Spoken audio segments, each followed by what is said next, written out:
Good evening, everyone. Welcome to another session of the Madras Tax Bar webinar series. Today, we'll be addressing the eternal battle between the Customs Department and DGFT. We have with us three esteemed advocates of the Madras Tax Bar, Maithili ma'am, Satish Sundar sir, and Hari Radha Krishnan sir, who will be taking us through the nuances of this eternal battle. To begin with, we'll have the presentation from all the three speakers. And after the presentation's over, we'll open the floor for question and answer sessions. And whoever wants to ask questions can raise their hands and we can have their questions asked after that. I will be muting everyone now. And the three speakers, Maithili ma'am, Satish Sundar sir, and Hari sir, can unmute themselves and start the session. Over to you, speakers.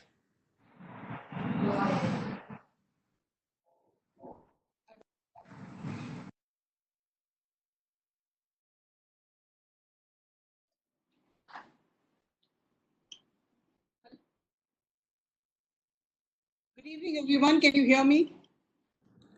Yes, ma'am, loud and clear. Okay. Welcome to this battle-worthy session where we have the Customs versus DGFT, the eternal battle. But this is a battle with a difference.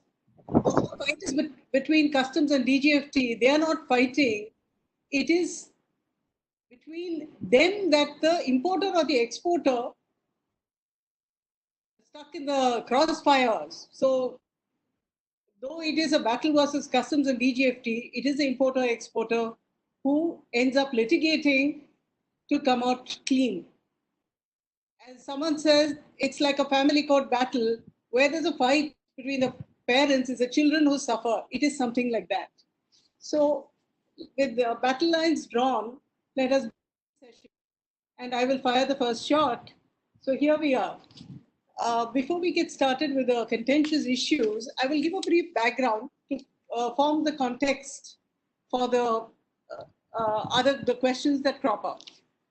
The Foreign Trade Development Regulation Act, that is where our give the background, where the Foreign Trade Development Regulation Act, FTDR Act, was passed with the objective of the development and regulation of foreign trade by facilitating imports into and augmenting exports from India for matters connected therewith or incidental thereto.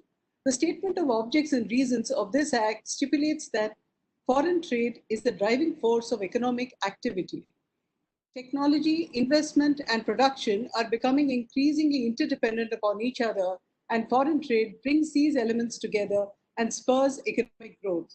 In order to achieve the aforesaid objectives, power is given to the central government under Section 3 of the Act to make provisions relating to imports and exports with the primary focus on development and regulation of foreign trade. Section 5 empowers the central government to formulate and announce the EXIM policy or the foreign trade policy.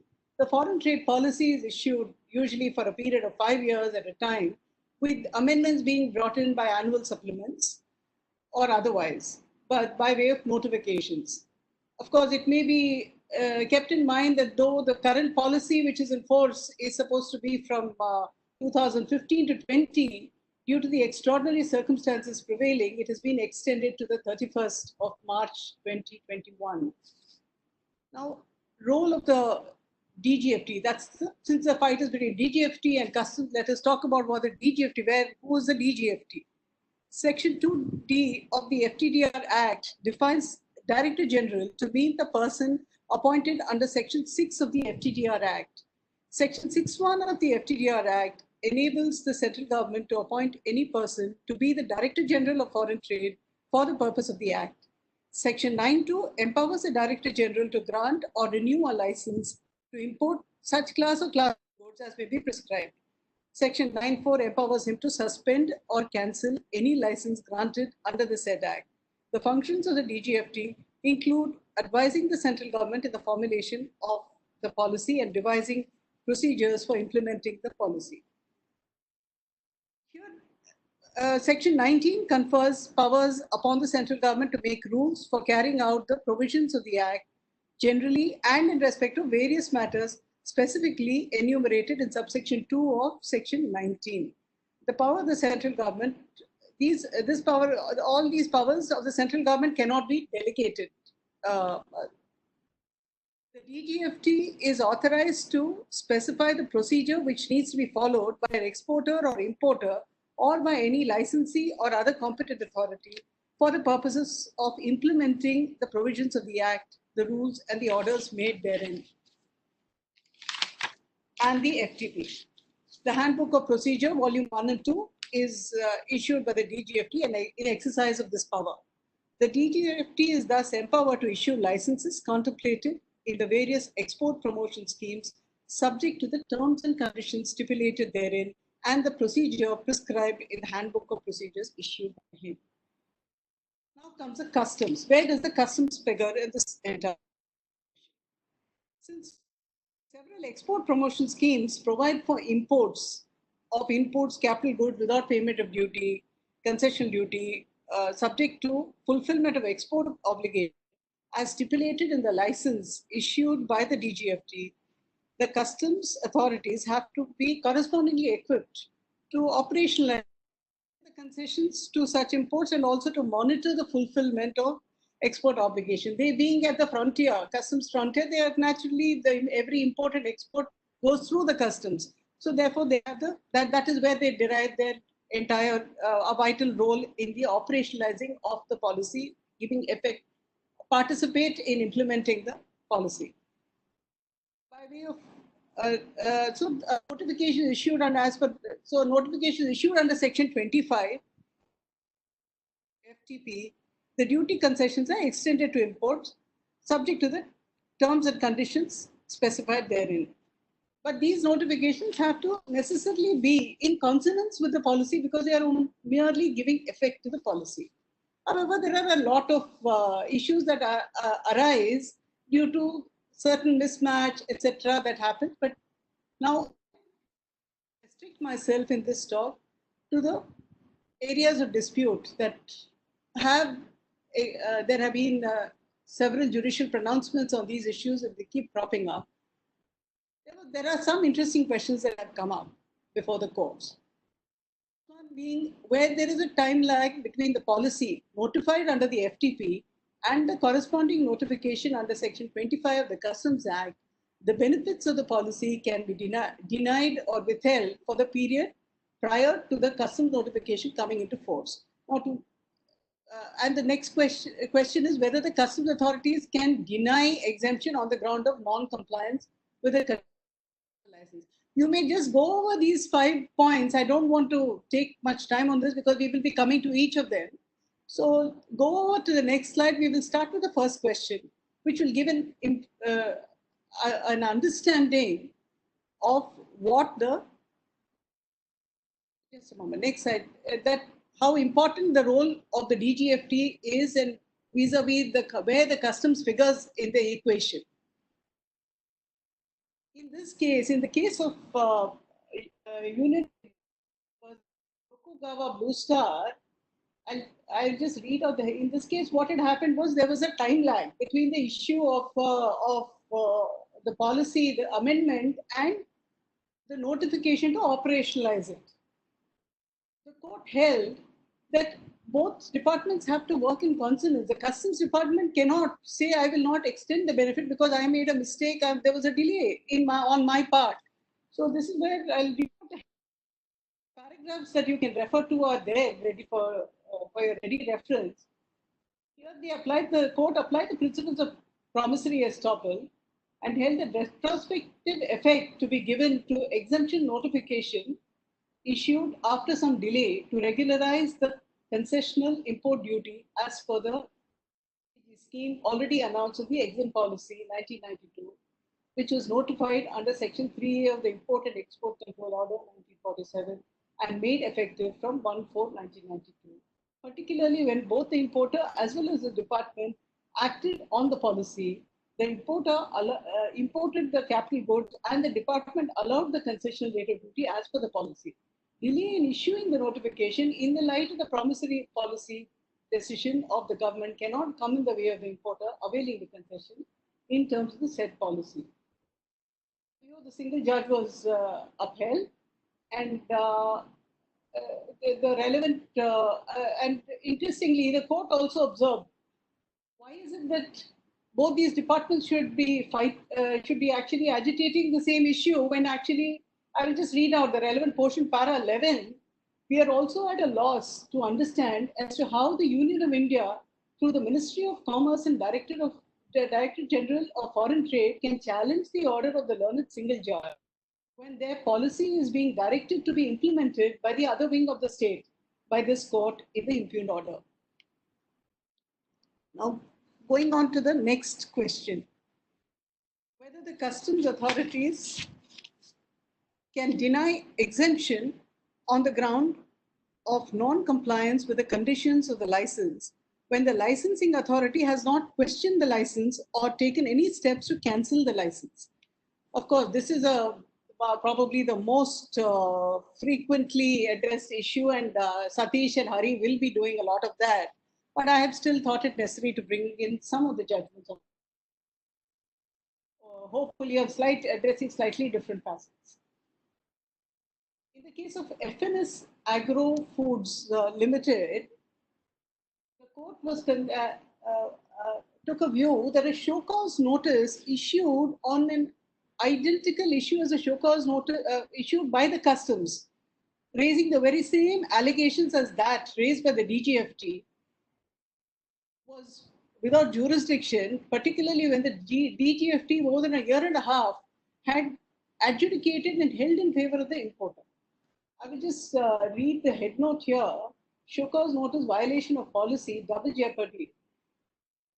Show cause notices by customs authorities can, on alleged wrong availment of benefits of DEPB and YKGUY export incentive scheme issued on same identical facts under which earlier show cause notice issued by DGFT decided in petitioner's favor. Such show cause notices issued by the customs not alleging any new violation, not based on exempt provisions which already dealt with in DGFT's proceedings.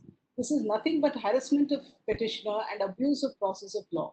Settle law that if license issuing authorities have not questioned veracity of transactions under the licenses, customs authorities have no jurisdiction to do so. Strictures were passed in this case against the customs department for having exceeded their jurisdiction and causing harassment to the importer. Now, and then comes the question of CL Jain Woolen Mills versus Union of India, which is a Delhi High Court, division bench of the Delhi High Court, which took a similar view and held that under the import rate control order, I'll just read the head note, license adjudication jurisdiction, license valid and duly covering the goods imported, customs not upon the jurisdiction of licensing authority and proceed against the goods and the importer. Section 3 of the Import Control Order was gone into. Here, para 8 is significant to explain the proposition that we are addressing today. The Import Trade Control Authority and the Customs Authority operate in different fields, though their functions are complementary to each other. They do not function for cross purposes, transgressing the jurisdiction of each other. They have to exercise their functions under different enactments. The Import Trade Control Authority, under the provisions of the Import Exports Control Act 1947 and the Imports Control Order, etc., and the Customs Authority under the provisions of the Customs Act 1962 and the Customs Tariff Act 1975. Thus, the Import Trade Control Authority would issue the import license, and the Customs Authority will see that the import so made is in accordance with that license and that proper import duty is paid and goods released after completing required formalities. So that is all that the customs can do, is what the Delhi High Court has held. In the case of Deen Dayal Gupta versus Union of India, next slide, please. Deen Dayal Gupta, yes. Deen Dayal Gupta versus Union of India, the Calcutta High Court also went a step further and held the customs responsible for the loss caused on account of their transgressing the jurisdiction. In this case, DEPP license, I'll read the head now. The revocation of licensing and customs authorities after inquiries reducing quantum entitlement. However, when licensee applied for TRA for transfer of license, it was refused. And it was not a case where license was issued or duty entitlement allowed mistakenly and no fraud was involved. Customs authorities had applied their minds and merely reduced the duty entitlement. In, in that view, TRA should have been issued. Its non-issuance amounted to revocation of license or benefits thereunder, which could not have been done except by procedure established by law. Compensation was ordered on account of the license having a licensee was not without remedy since the licenses had expired. The court held that the licensee was not without remedy. Customs authorities were responsible for preventing utilization of license, and as it could not be revalidated, they had to be compensated. The customs authorities had to compensate the licensee for loss of its value along with simple interest thereon.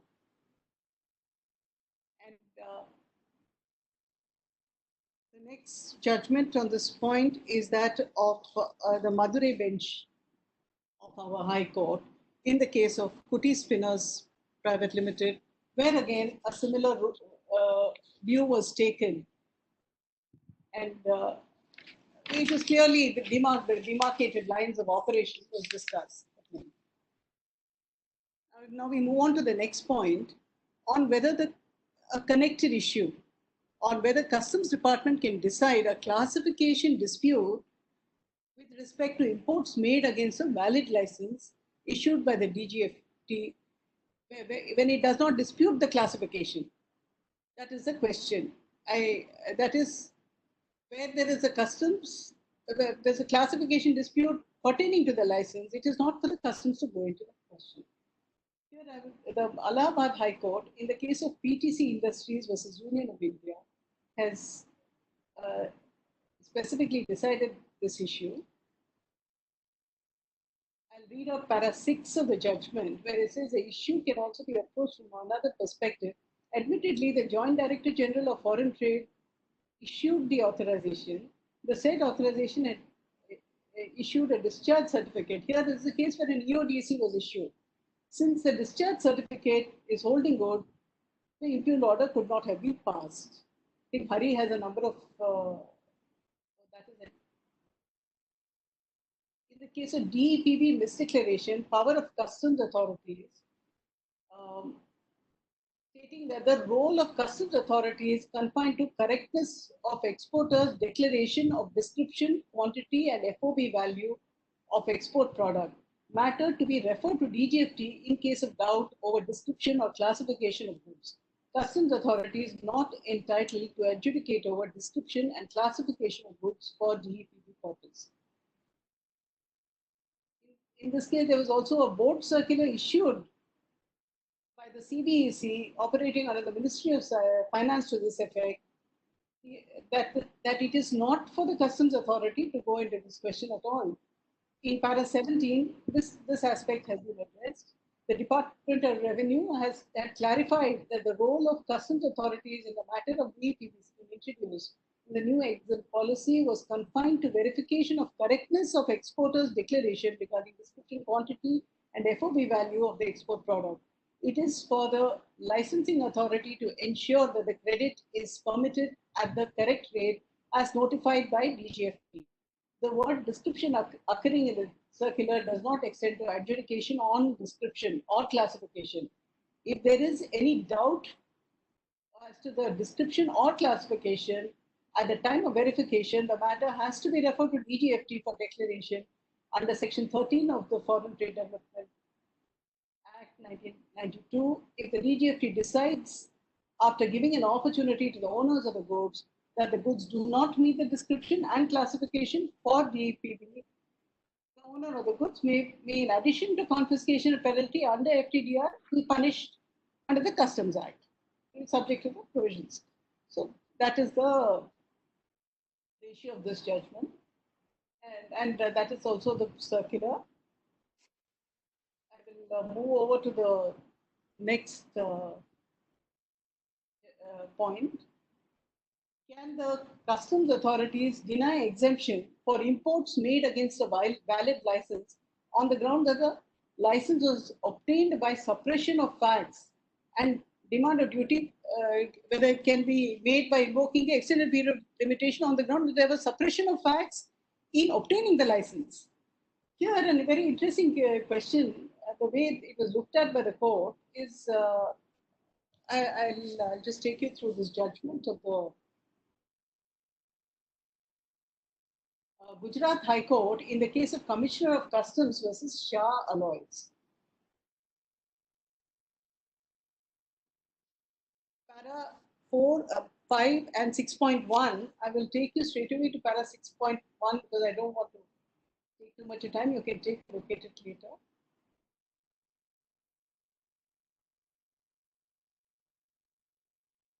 The court has held, in the facts of the present case, it is a case of the appellant has imported furnace oil by making a willful misstatement before the licensing authority on the basis of certificate issued by a chartered engineer, which led to the issuance of the EPCG license for import of furnace oil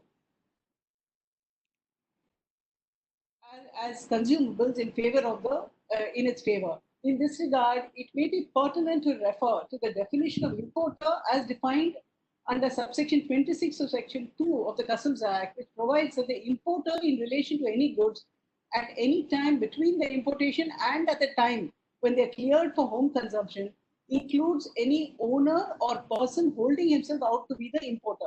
On a plain reading of the provision, it is apparent that the expression importer would operate only in relation to the point at which the goods are imported until the time they are cleared for home consumption. Whereas in the facts of the present case, it is an admitted position that the suppression, willful statement, etc. are alleged at the stage of issuance of license, which is prior to importing the goods in question.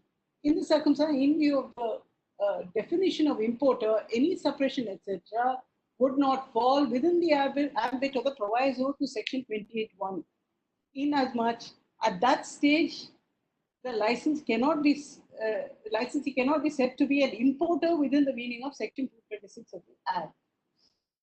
Now, this view, of course, will there is a certain remedy. Actually, this was a lacuna in the law where licenses are issued are obtained fraudulently, and to cover this, section 28AA was introduced with effect from 28/5/2012, empowering the Customs Department to recover the duty that has the revenue that had leaked on account of a fraudulent issuance of license, obtaining of the license by a third party, not the importer.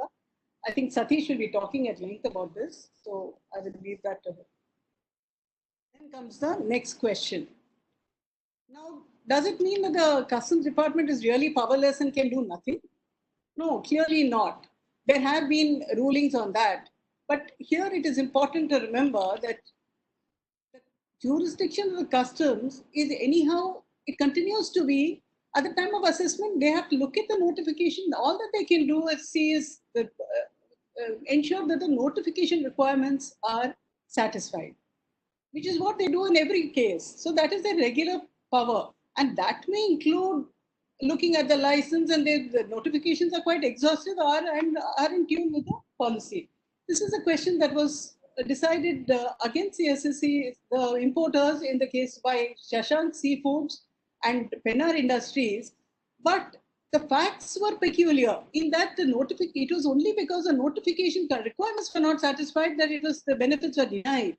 In fact, in Pennar Industries, the Supreme Court went on to observe that ultimately, even though the DGFT had taken a view that the licensee was entitled to the benefits thereof and had permitted certain relaxation, the court merely said that their hands are tied because the notification itself was not suitably amended. But it went on to observe that the purport of the exemption notification being to advance the objectives of the exempt policy, the government should consider making suitable amendments to the notification so as not to cause hardship to a bona fide importer. So here this again shows that the customs role has to be only to give effect to what the DGFT or the policy requirements are met and act according to scheme, not to act at cross purpose. This brings us to the end of the. So the conclusion would be the Customs Department should work in tandem with DGFT for implementing the FTP and not at cross purposes, so that we are actually not harming ourselves. The state should not be vanquished in the battle between the customs and the DGFT. That is the conclusion. Thank you very much for listening.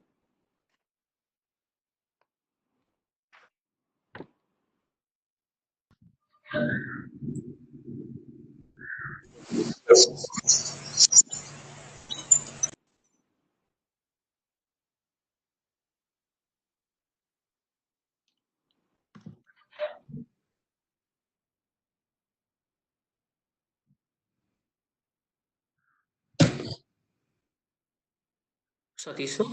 Yeah, can I start? Yes, sir. Please go ahead, sir. Yeah, I think Maithili would have taken you through the gist of the FTDR Act. Just to add a few points on what she is going to say, he has said.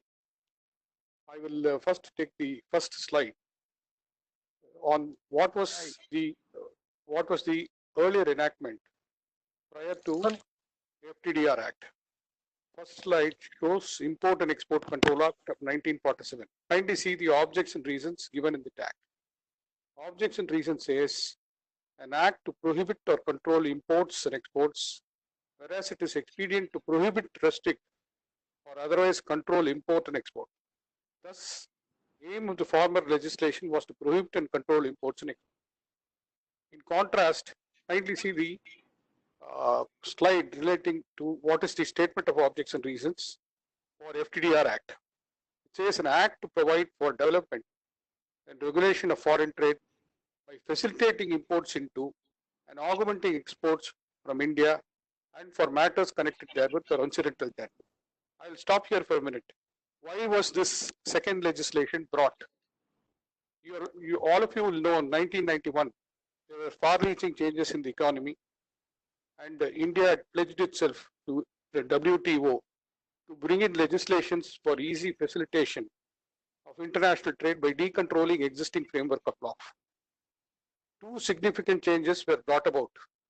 One was by amending the Foreign Exchange Regulation Act of 1973 in 1993, and the second was by repeal of the Import and Export Control Act 1947 and replacing it with Foreign Trade Development and Regulation Act. So the accent was towards development and regulation and not restriction or prohibition or control of imports and exports.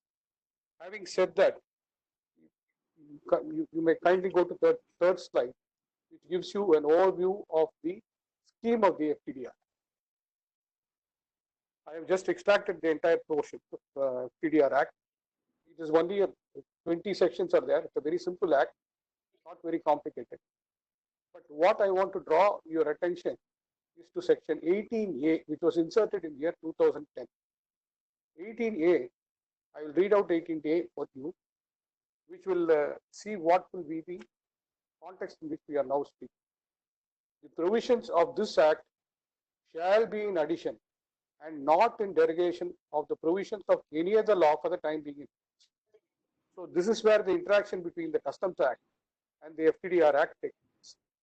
Now, Maithili has already taken you through the provisions of the Act and also some of the issues which have arisen for the customs in the working of the FTDR Act.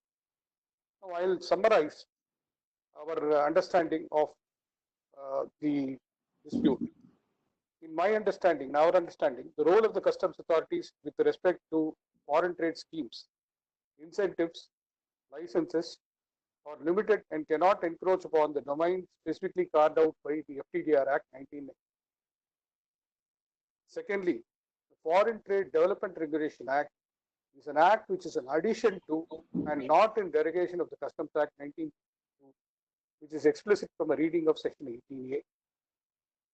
The licensing and thirdly, licensing and trade promotion schemes are laid down in the foreign trade policy operationalized under the scheme of the FTDR by the DGFT by means of notifications orders, public notices, and general procedure laid down in the foreign trade policy and the handbook of procedures.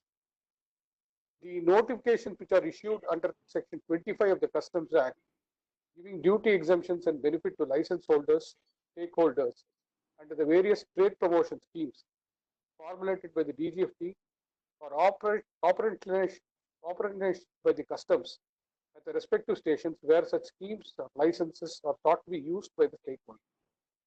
This is where the interplay comes. Now, before I proceed to take you on the slides which have been prepared of the earliest judgments on the interplay of this Act, Import Control Act and the Customs Act, what I would like to say as a general rule of interpretation is when there are two statutes, the meaning and scope and effect which has to be ascertained, it is to be remembered that the objects of the two statutes, though different, and language of each statute is restricted to its own objects and on the subject, then they generally intend to run in parallel lines without meeting, and there would be no real conflict, though apparently it may appear to be on the surface. Now, one of the celebrated judgments of the Supreme Court on this aspect reported in 1971 S1 SEC 442 in the case of Municipal Corporation of Delhi versus Shiv Shankar. You may also go through the judgment and to find out how the interpretation of statutes have adopted on this approach. That is from para 5 to 10. Now, I am straight away take you to some of the Honorable Supreme Court judgments and the High Courts on the issue. The next slide may be put. The first case which I am going to refer to is the three-judge bench of the Honorable Supreme Court in the case of East India Commercial Company Limited versus Collector of Customs, reported in 1962 Supreme Court, AR 1962 Supreme Court, 1893. Can I have the next slide, please? Now, this was a three-judge bench. The majority view was by Justice Subbarao, as he then was, and Budolkar. Minority view was that of Justice Sarkar. At para 30 of the such judgment, the Supreme Court placed down an interpretation to Section 3 and 5 of the Import and Export Control Act, was Section 19 and 167A of the Sea Customs Act as it then stood. Supreme Court proceeded to hold that orders of confiscation and penalty by customs authorities can only be invoked if an order under Section 3 of the 1947 Act was infringed during the course of import or export, and if the condition of the license was violated, customs authorities cannot take any action under the provisions of the Sea Customs Act. The judgment is even now relevant. It has not been overruled, nor has it been doubted, and it has been uniformly applied by courts, including the Supreme Court itself, in a number of cases. Now, the next judgment can be. This is a judgment in the case of M.G. Abral, Collector of Customs, Bombay versus Shantilal Chotelal and others, which is reported in AR 1966 Supreme Court 197. The majority view was authored by Justice Subbarao for himself and Justice Bachawat, while Justice Raghuveer Dayal gave the dissenting view. In this case, para 9, which is very, very relevant, and I will also read that for you. Said, is there any conflict between the two jurisdictions? That is the jurisdiction of the licensing authorities and the export control order, and that of the customs authority under the Sea Customs Act. While under the export control order, certain articles can be exported only under a license issued by the appropriate authority prescribed therein. The appropriate customs authorities can prevent the export of articles if they are not covered by such license. Now they take an extreme case. To take an extreme case, if the license issue permitted export of iron and the licensee seeks to export gold, customs authorities can certainly prevent the export of gold, for it is not covered by the license. Therefore, the Supreme Court said there is no conflict between the jurisdictions of the two authorities. Indeed, their functions are complementary to each other, which is the purport of Section 18A, which has been introduced in the year 2010. Now we go to the next slide. This is again a very celebrated judgment of the Honorable Supreme Court, three-judge bench, in the case of Union of India versus Sampath Raj Dugar. I think most of us would have read this judgment a number of times. Now, what the Supreme Court says at para 21 will be very, very relevant. I'll just read a small portion of section 21. The Supreme Court was analyzing the question between the issue between the Customs Act and the Import and Export Control Act 1947, that is the earlier act, and the Import Control Order of 1955. The para 21 is very relevant. I'll just read a small portion of it, which will elucidate the issue. Supreme Court says, only provisions relied upon the appellants are clause B and clause O of section 111 of the Customs Act, and we have set out here and above. In our opinion, none of these clauses are attractive in the present case. Clause D contemplates an import which is contrary to any prohibition imposed either by the Customs Act or by any other law for the time being in force. No such prohibition can be pleaded in this case, since on the date of the import, the said goods were covered by a valid import license. The subsequent cancellation of the license is of no relevance, nor does it retrospectively render the import illegal. Then they refer to the East India Commercial Company case, which I gave in the first slide. Then as regards the violation of clause 111O, they say, clause 111O contemplates confiscation of the goods which are exempted from duty, subject to a condition, which condition is not observed by the importer. Occasion for taking action under this clause arises only when the condition is not observed in the period prescribed, if any, or where period is not so prescribed within a reasonable period. It therefore cannot be said that the goods were liable to be confiscated on the date of the report under clause 11O. Further, merely because respondent 2 had not complied with the condition imposed with respect to 3 earlier consignments, it may not be possible to presume that it would not be observed even with respect to 4 consignments in question. This is a slightly factual aspect which the Supreme Court went into, but ultimately 2 principles emerge. One, as long as the license is valid and has not been cancelled or set aside in a manner known to law, importation under the same will have to be declared as valid. Now, the second thing is section 111O, application of section 111O for confiscation was also commented upon.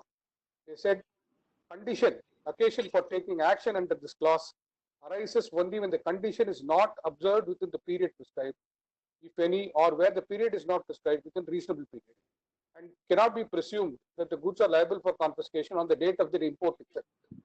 This is a very important judgment which has been consistently followed. Kindly go to the next slide.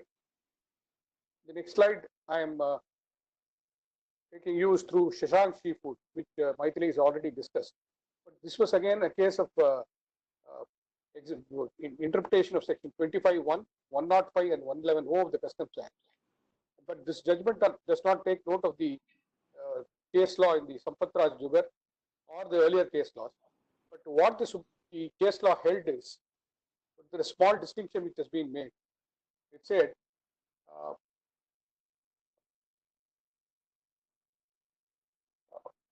yes, an availment of duty exemption qua the provisions of the Import and Export Policy 1988-91 and Handbook of Procedures of the same period held that the customs authorities have the power to take action with the provisions of 111O of the Customs Act when exemption itself prescribed the condition that the said goods imported would not be sold, loaned, transferred, or disposed of in any other manner, and the provisions of Import and Export Policy or the Handbook of Procedure cannot derogate or take away or abridge the power of investigation of the Customs Authority into such breach, despite powers given to the licensing authority to conduct investigation. Now, this was why I'm saying that this is fact specific case. What was argued in this case was a person could not be summoned under section 108 of the Customs Act for any violation of the exemption notification.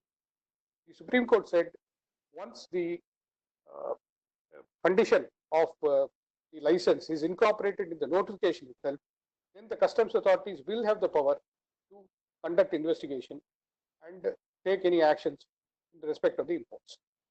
Kindly go to the next slide.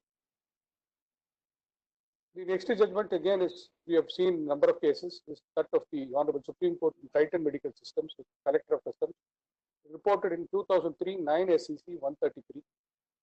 This is also a case of import under license for the availment of the exemption notification under Section 25 of the Customs Act.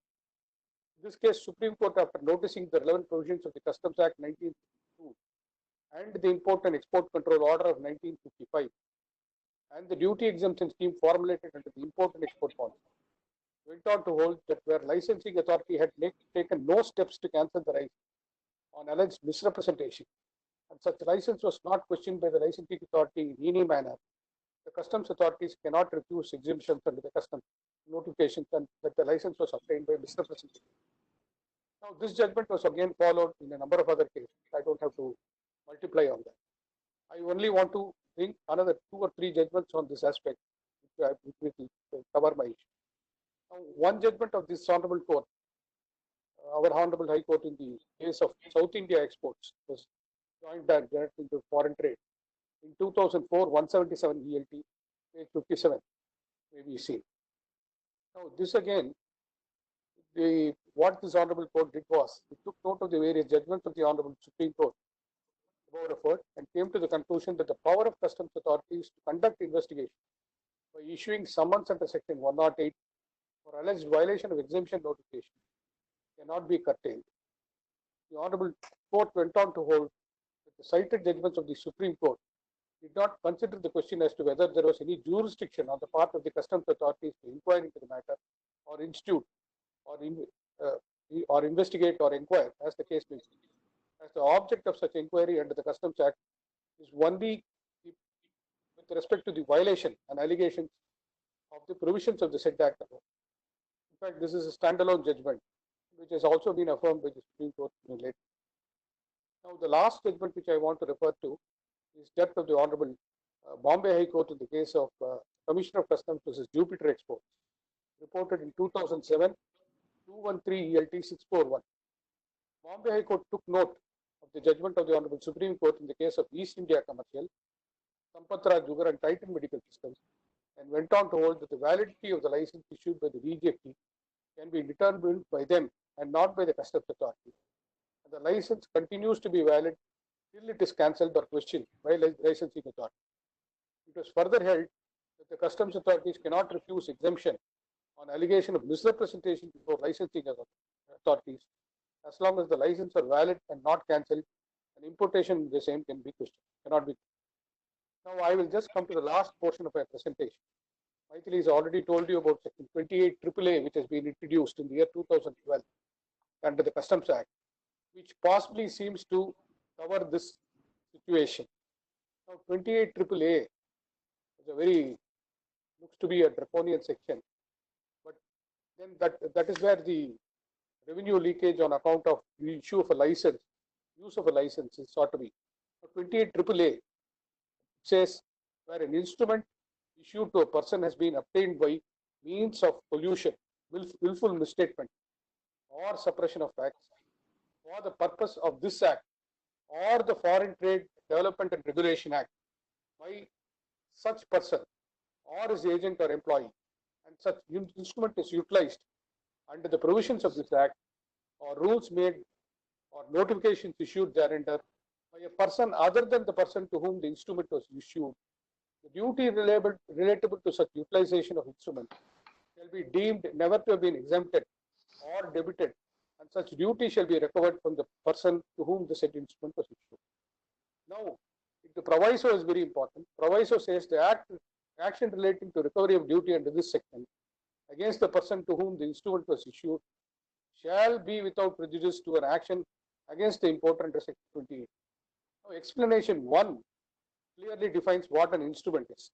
Instrument means any scrip or authorization or license or certificate or such other document by whatever name called issued under the FTDR Act 1992 with respect to a reward or incentive scheme or duty exemption scheme or duty remission scheme or such other scheme bestowing financial or fiscal benefit, which may be utilized under the provisions of this Act and rules or notifications issued thereunder.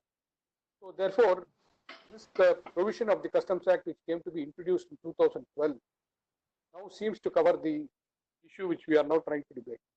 But nevertheless, having regard to Section 18A of the FTDR Act, it is our respectful submission that the The FTDR Act is not in derogation of the powers of the customs authorities under the Customs Act, but indeed supplemental complementary therefore. Therefore, any attempt by the customs authorities or by the DGFT authorities, vice versa, to infringe on their respective fields by acting in a proactive manner cannot be counted. These are my. Thank you very much. Thank you, Satish sir. Hari sir? Yeah, I'm correct. Yeah. So, good evening to all. Maithili Madam and Satish sir have touched upon all the legal aspects governing this battle between customs and DGFT, and also the authoritative decisions on this point. So, I'll be just delving on slight practical aspects which I had dealt with personally. It's a battle between customs and DGFT. So, next slide, if you could go to. Yeah. So, this is the first case study which I'll be just discussing with you. Who is mightier, whether it's customs or DGFT? The answer is not conclusive, but kindly see this case, very interesting. What happened was in the importer or an SSE had obtained 38 EPCG licenses from the period 2004 to 2010. Installed the goods in various mines, did the mining activity, exported the goods, and also obtained redemption certificates. So it thought everything is done and dusted and he has fulfilled his obligation. But DRI commenced investigation and then found out that this exporter had not exported the goods using the capital goods imported under the EPCG license. He had imported several machines. So what it was, using 2 machines, he completed the export obligation pertaining to the remaining 36 capital goods. So according to DRI, it was not permissible. DRI thought that using the capital goods which he had imported, only using those goods he could have fulfilled the export obligation, and not using the mined products using the other machines imported. So they initiated investigation. So what DRI did is, they issued a letter to JDGFT Coimbatore and they said, look here, you have wrongly issued redemption certificates, you please cancel it. So based on the DRI threat, the DGFT at Coimbatore issued a show cause notice, calling upon to show cause why all the redemption certificates issued to you in 2013 should not be cancelled in 2016. That is 3 years after the redemption certificates were issued. Please go on to the next slide. Yeah. So let's see what are the principles of law here. So here, facts of the case are that the licensing authority, after applying his mind, has issued the redemption certificates. 3 years after the issuance of redemption certificates, DRI knocks the door and almost threatens or directs the DGFT to review their decision. So based on the DRI investigation, without independent application of mind, as in my case it happened, the DGFT authorities issued a show cause notice. Now, Section 16 of the Foreign Trade Development and Regulation Act is very relevant. It says that any decision taken under the FTDR Act can only be reviewed within a period of 2 years, and that too by the superior. So JDGFT Coimbatore, who issued the redemption certificates, could not have issued a show cause notice saying that no, the decision I took redeeming your licenses was wrong, and therefore I'm proposing or planning to revoke my decision. Section 16 prohibits that on 2 counts. One, the review has to be done by a superior, namely the DGFT in this case, not the JDGFT, and such a power of review has to only be exercised within a period of 2 years from the date of decision.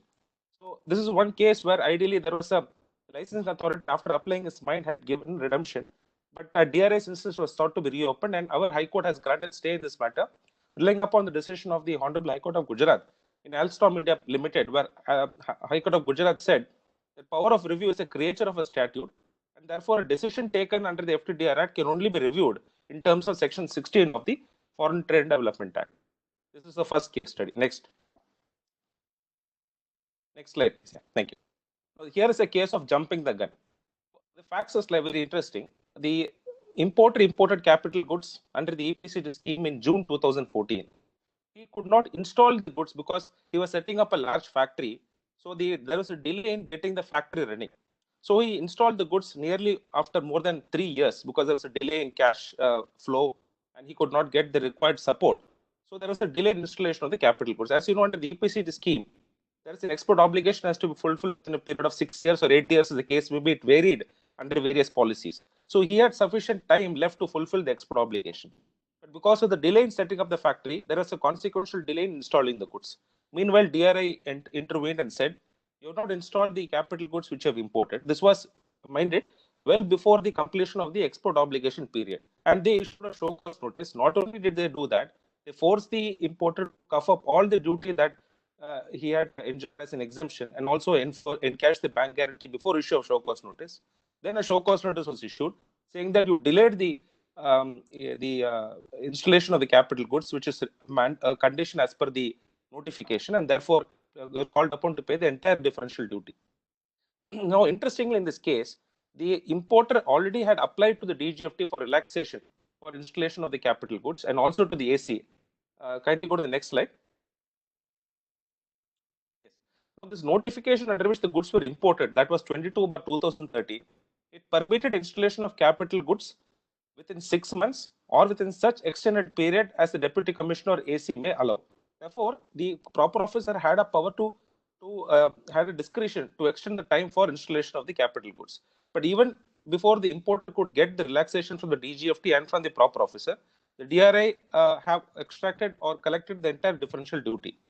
So here the decision of the tribunal is very relevant, and even the Supreme Court decision in Mangalore Chemicals, because Supreme Tribunal said that as long as an exporter fulfills the export obligation, procedural violations or technical delays such as delay in installing machines, etc., should not result in automatic demand of duty. The DRI or the customs authorities have to see that there has been a substantial violation of the law. In fact, subsequently, the exporter had fulfilled the export obligation, and only a part of it is remaining. Therefore, this is a classic case where even before the export obligation could be completed, the customs authorities or the DRI had intervened and had collected the entire duty, leaving the importer high and dry. Kindly come to the next slide. Yeah, this is a case which APS sir will be aware of. I think a five-star hotel had imported chandeliers as capital goods.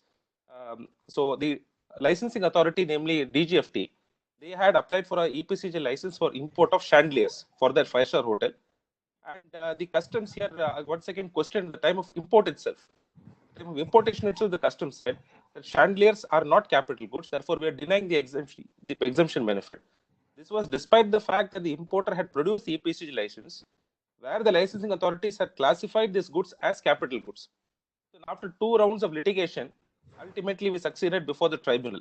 Holding the tribunal held that the customs cannot go beyond or cannot question the wisdom of the licensing authority, and held it to be a capital goods. And then we applied for a refund. Kindly come to the next slide. So the principles of law here was that once the licensing authority recognized certain goods as capital goods for the purpose of EPCG license, customs who are granting the benefit of the exemption notification cannot question the jurisdiction of the licensing authority to categorize or classify a particular item. The Honorable Supreme Court's judgment, which Satish sir and Maithili madam also touched upon in Titan Medicals and PTC Industries, clearly say that in matters of classification, whether this comes under EPCG scheme or advanced authorization scheme, once it is classified as a capital good, as a raw material, then that classification question cannot be challenged by customs. So Pennar Industries, as APS sir had said, that it is in favor of the department. It is fair in the department to the extent that the customs can see whether violation of the exemption notification. But in the matters of classification, to classify a goods, whether it's a capital good or a raw material, there the decision of Titan Medicals and PTC Industries will hold good, saying that the classification cannot be disputed by the customs authorities. Interestingly, after 2 rounds of litigation, after we succeeded in tribunal, applied for refund. Refund was rejected on the ground of unjust enrichment, saying that you have not proved whether you have passed on the duty to the end buyer or not. So it was Archana Wadhwa madam in tribunal, and she said that these are chandeliers, and chandeliers will be used in hotels. So unjust enrichment will only come into play if they are sold as such, because then only the presumption will come under the Customs Act under Section 28T. So otherwise, the burden of proof is on the revenue to establish otherwise. The burden of proof is on the importer only if the goods are sold, imported goods are sold. So holding that the chandeliers are capital goods and which are not sold as such, the tribunal said UJ will not apply. It was a department appeal, and thankfully, due to the low revenue implication, it was withdrawn. Next case. Next slide, please. Yeah. So this is a classic case where give and take policy in the FTP. So what happened is that the importer had an advance authorization license to import carbon black from China. So advance authorization, as everybody knows, all the duties are exempted. The foreign trade policy says any item imported under an advance authorization license will be exempted from basic customs duty, countervailing duty as it stood then, and safeguard duty and anti-dumping duty. The import of carbon black from China attracted safeguard duty under Section 8C of the Customs Tariff Act. So there are two categories of safeguard duty. One is under Section 8B. Second is under Section 8C, which is country specific. That is regarding goods imported from China. So the safeguards duty from China, interestingly, the notification issued by the Ministry of Finance under the advance authorization scheme did not exempt safeguard duty levy when goods are imported from China. But the policy, foreign trade policy, said that all kinds of safeguard duty are exempted. Kindly go to the next slide. So here the policy, as I said, para 4.1.4 of the policy said that when you import any item under advance authorization scheme, all kinds of duties are exempted.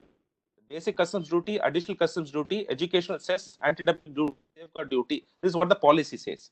But the notification issued under the Customs Act, that is 96/2009, which was specific to advance authorization scheme, said that only safeguard duty under Section 8B is exempted and not under 8C. So kindly see there is an inconsistency here in the foreign trade policy. This is not per se a battle between customs and GFT, but inconsistency in the policy under the Foreign Trade Development Act and under the Customs Act. So the clearly it's a case of an omission, because once the policy says all kinds of duties are exempted, the notification, which is a subordinate legislation, cannot override or overrule the policy, which says that all kinds of safeguard duty are exempted. Next slide, please.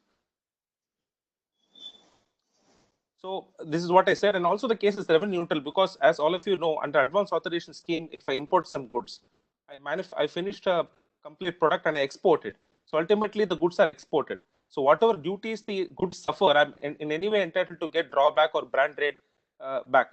So whatever, even if duty is collected at the time of importation, safeguard duty, I can always claim back it when ultimately the goods are exported out of the country. So case is also revenue neutral. Therefore, these are some of the cases which thought I could compile and probably relate it to the principles of law which Maithili Madam and Satish sir explained. Thank you for giving me the opportunity. Thank you, sir. Thank you to all the speakers today. Thank you, Maithili ma'am. Thank you, Satish sir. And thank you, Hari sir. The lucid presentation was very helpful to us. Now we will open the floor for any questions from the participants. Participants may use the raise hand option in the WebEx system, and after raising hand, I will unmute you all and for asking the questions. I think it was a very good presentation today. I think today we will have a good round of discussion. Before that, I will say the former BJP is here. And of course, myself and Sundareswaran hotly contested. In the chat box, you might have seen what are the next transfer between. So I hope for a honest discussion without whenever we appear for Asati and for the department. Let us discuss the topic in an honest way. So therefore, we need a discussion from all the participants today. Surely, I hope it will evoke more response from the floor. Yes. One by one, the questions may come.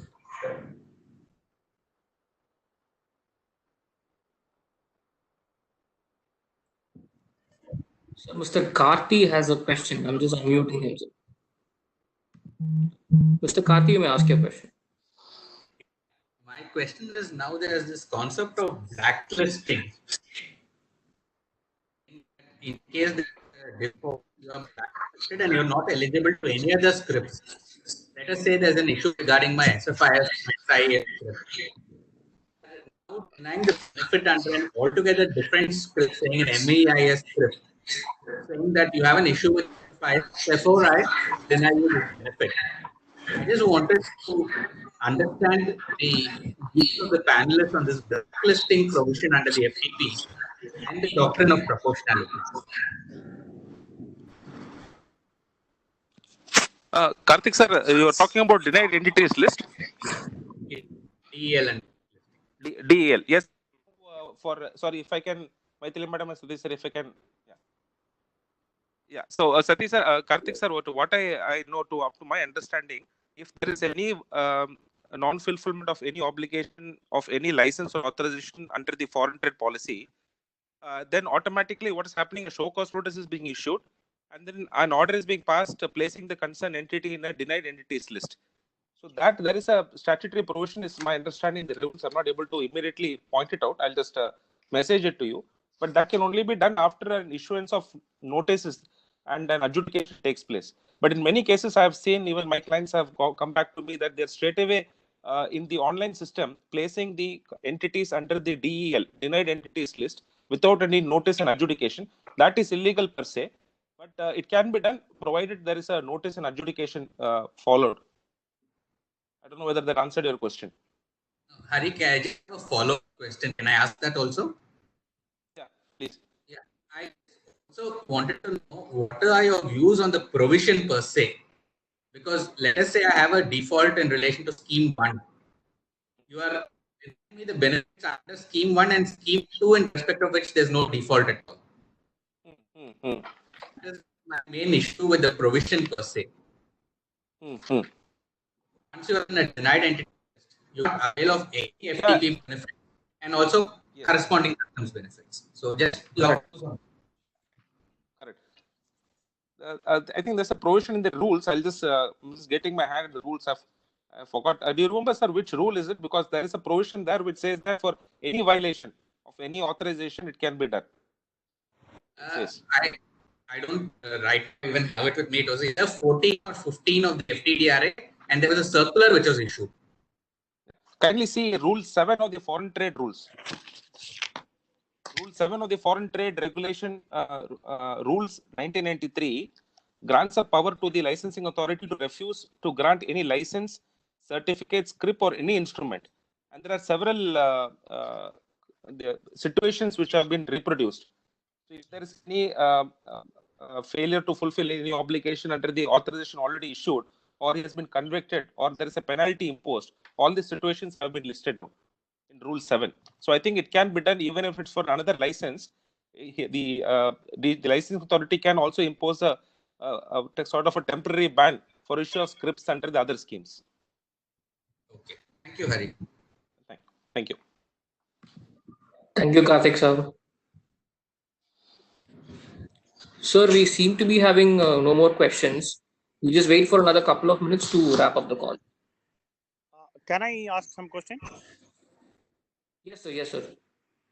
Yeah. See, this is regarding issue of EPCG license. I have exported the goods under the license. I have also realized the foreign exchange. And in all the bank realization certificate, I have mentioned the EPCG license number. Unfortunately, I have not mentioned the EPCG license number in the shipping bills. Because I filed a free shipping bill because for my export, there is no drawback or any benefit. So ignorantly, I filed a free shipping bill. Now, JDGFT is refusing to issue the EODC for my licenses. Number one. Number two, can the JDGFT demand duty? I think demand of duty can be done only by the customs and not by the JDGFT. Am I correct? So before someone answers the question, sir, just for clarity, could you state your name for the record, sir? My name is M. Suresh Kumar. Okay, thank you. Okay. Hari, you would like to answer the first question, or you can answer both.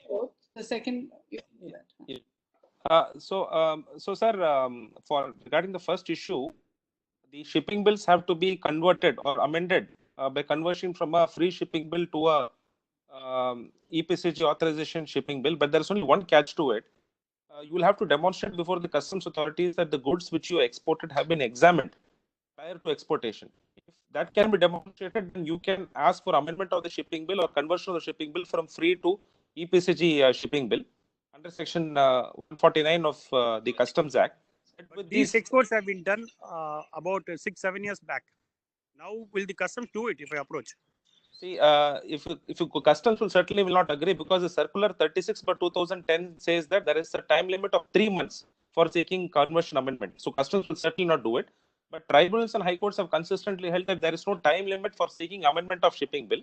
You can still seek conversion and amendment, provided you can prove to the authorities that the goods which you exported have been manufactured using the capital goods imported under the EPCD scheme, and that they have been examined prior to export. If this two test you can satisfy, then yes, you can still seek amendment, but it will be a slight of a battle.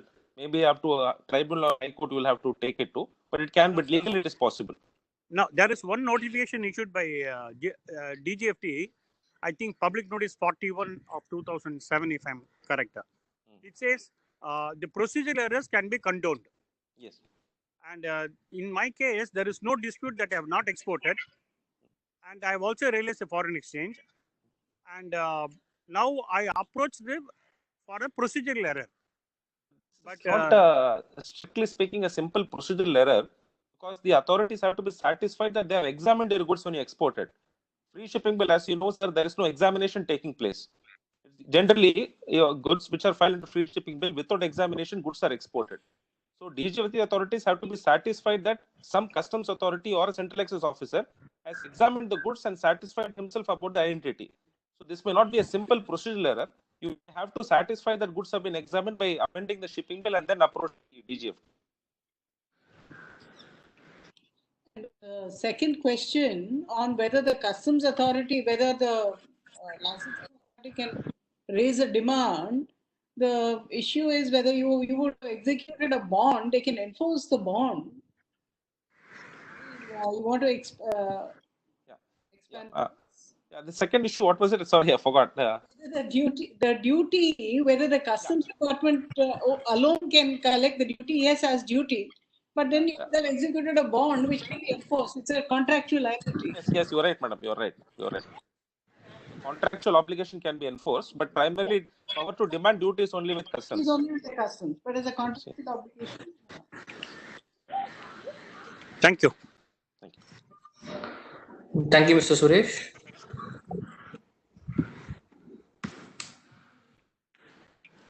So there seems to be no other question. We'll wait for another 30 seconds before wrapping up the call. We saw the dispute between customs and DGFT. In many cases, I explained by saying even after DGFT has issued valid licenses, where customs there is another kind of dispute is also pending between the customs and central excise who can take action for the violations. So Joseph filed the case, arrived at TND. After the single judge dismissed the case on the ground of alternate remedy. Now it is pending. The issue is there. Because the raw materials and the concession rate of duty. In this case, where customs has to take action for the or central excise, because within their jurisdiction, the manufacturing activities on that they also take for violation of the license terms. Similar issue came up before APS, sir? Yes, sir. Sorry to interrupt, sir. Your voice is breaking. I'm not able to hear you properly. Some others, my others, sir.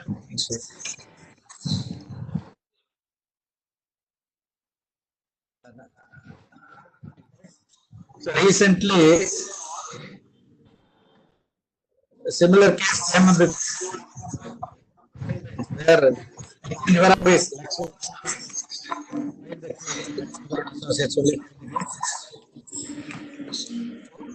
So your voice is...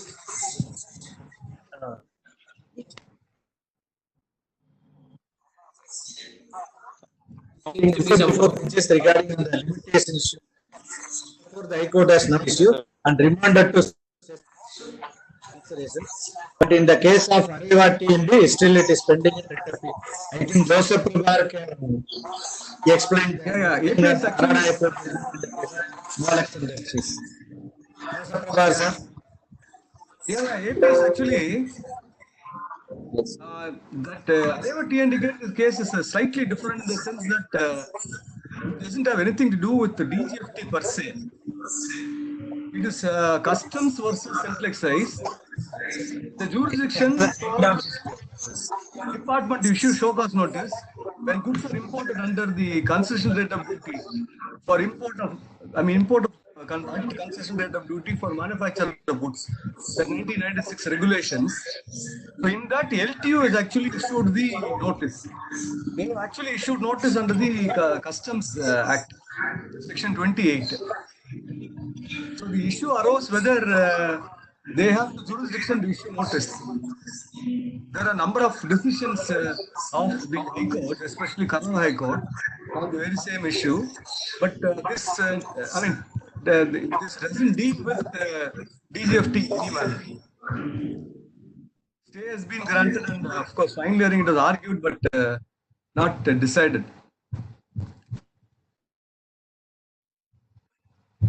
Yes, sir.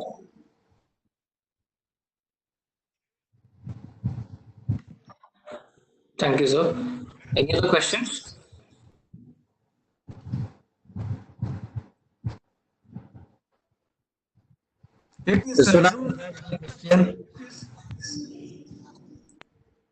Srinivas? Vishwanathan sir is having any question? Vijay Kumar, anybody? My voice is clear, Srinivas? Yes. No, actually, the other case, I think that there also you are there in that writ petition. That is for Cooper Busman. That is.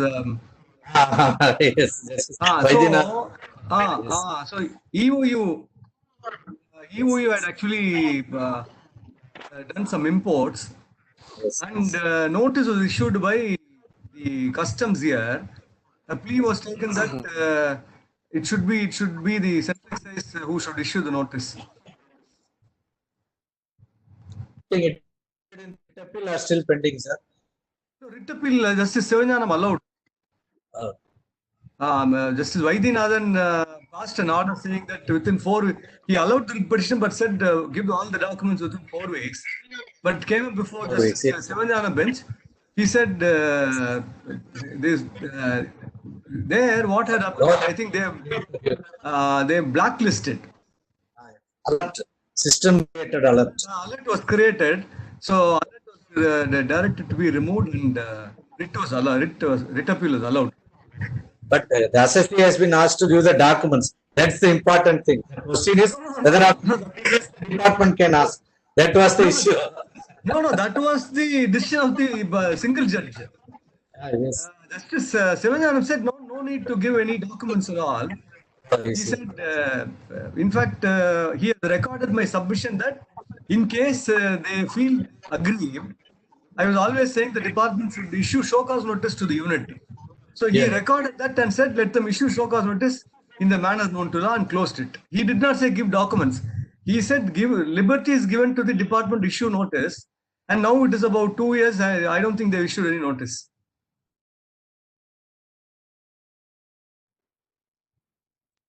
Okay.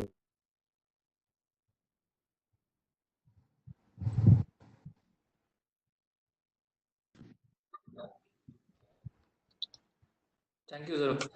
So Vishwanathan sir seems to be having a question. He's just posted something in the chat window. He's saying power of adjudication under FTDR and customs. What is the demarcation?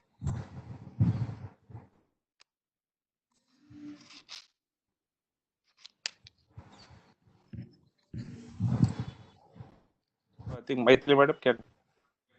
She's getting form. Right. So under the FTDR Act, of my limited understanding, is only for violation of the license conditions. So at best they can impose penalty, the non-fulfillment of the license condition. That is the power of adjudication. So the penalty is there under Section 13, if I'm right, Section 11. Section 11 talks about the penal provisions when it can be imposed. Yes, and the adjudication under the FTDR Act. For the Customs Act, sir is always, in fact, sir has been adjudicating authority in many cases, so sir knows better than me. Vishwanathan sir. But under the FTDR, even confiscation can be made. Confiscation and penalty is possible.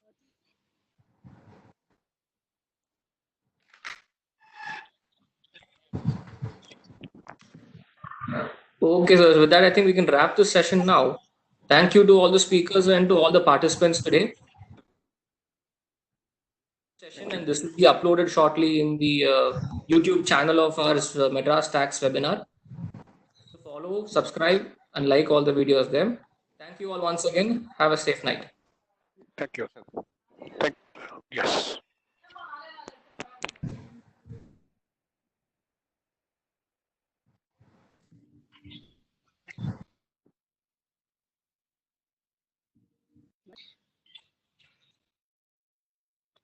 Excellent.